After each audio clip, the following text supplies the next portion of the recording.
Hello everyone, this is doctor Juhi Israni and आज मैं आप सभी से एक बहुत ही important but most often ignored joint के बारे में बात करने वाली हूँ, which is the thumb joint, also known as the carpometacarpal joint.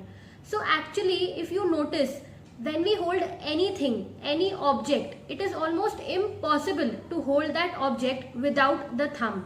Also, हमें ये पता है कि आर्थराइटिस आजकल बहुत ज़्यादा कॉमन है, बट हमें ये नहीं पता कि arthritis of the thumb is again very common. Thumb pain आजकल बहुत ज़्यादा ही कॉमन हो गया है and people do not pay much attention to it.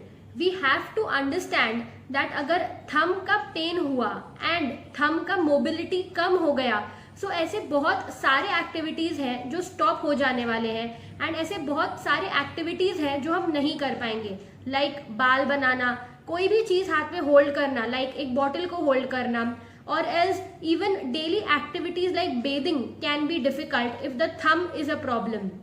सो आज हम ऐसे कुछ एक्सरसाइजेस देखने वाले हैं जो हमें इसी थंब के मसल्स को स्ट्रॉन्ग करने में हेल्प करेंगे एंड यहाँ का पेन यानी कि थंब के बाहर की तरफ का पेन एंड थंब के अंदर की तरफ का पेन रिलीव करने में हेल्प करेंगे. सो हमारा लॉजिक यही रहेगा एक्सरसाइजेस में कि हम थंब के आजू बाजू के सारे मसल्स को स्ट्रॉन्ग कर देंगे सो दैट उस जॉइंट पर से लोड कम हो जाए एंड उस जॉइंट का पेन रिड्यूस हो जाए. Remember, these small muscles को strong रखना is very important so that the pain is reduced. So let's start with the exercises. So starting with the exercises, हमारे सारे exercises इस तरीके से टेबल पर रहेंगे. So starting with the first exercise. First exercise में मैंने आटे का एक गोल लिया है. आप in the similar way एक clay का गोल भी ले सकते हैं और else आप कॉर्नफ्लावर का गोल बनाकर भी उसको क्ले के तरह यूज कर सकते हैं. आपको इस तरीके से अपने लिटिल फिंगर के साइड में इस तरीके से वो गोल को रखना है एंड देन आपको जस्ट अपने थंब की मदद से उस गोल को इस तरीके से प्रेस करना है, लाइक दैट.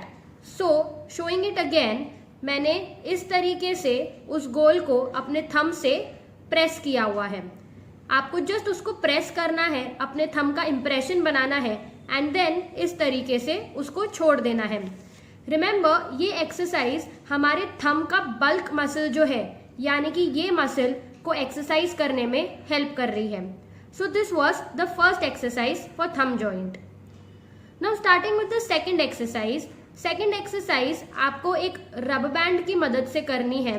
आपको इस तरीके से अपने पूरे हाथ में रबर बैंड बांध देना है एंड देन आपको इस तरीके से जस्ट अपने थंब को ऊपर की तरफ लेना है, यानी कि सीधे ऐसे ऊपर की तरफ लेना है. रिमेंबर, आपका रबर बैंड इस तरीके से आगे की तरफ नहीं होना चाहिए एंड इस जॉइंट के पीछे की तरफ होना चाहिए, यहाँ पर. एंड देन आपको स्ट्रेट अपने थंब को इस तरीके से ऊपर लेना है.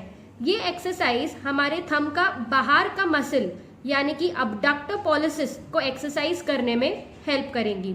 So this was the second exercise for the thumb joint. Now starting with the third exercise. Third exercise में आपको एक पेन का मदद लेना है एंड आपको अपने पेन को अपने थंब एंड इंडेक्स फिंगर के बीच में इस तरीके से रखना है. अगेन, आपको पेन को इस तरीके से आगे की तरफ नहीं रखना एंड इस तरीके से थोड़ा पीछे की तरफ यानी कि इस जॉइंट के पीछे की तरफ रखना है. And then just with the help of your thumb आपको पेन को इस तरीके से राइट एंड लेफ्ट करना है, लाइक दैट. आप पेन को राइट एंड लेफ्ट इस तरीके से लेकर जाएंगे.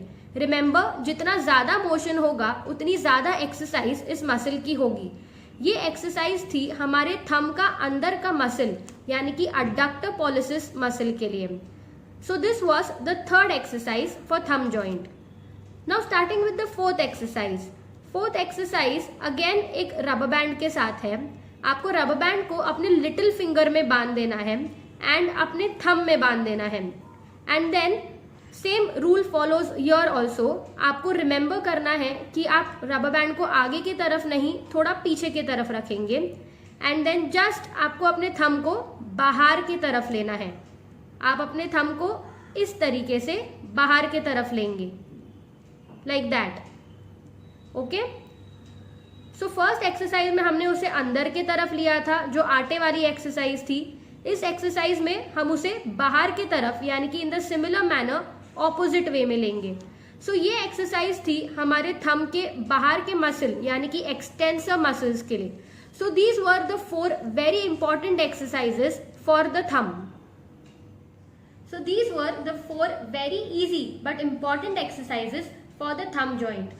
Remember, knee arthritis से ज़्यादा common thumb joint का arthritis यानी कि CMC arthritis है, but this is very ignored as इसके symptoms बहुत slowly आते हैं, but इसकी disability बाद में बहुत ज़्यादा हो जाती है as hand is one of the most used parts of our body. उसमें भी thumb becomes a very important part of the hand because almost every activity requires the usage of thumb. So with this, let me know your views in the comment section below. Also, you can contact me on the number given below. Do like, share and subscribe if you find it helpful. Thank you so much.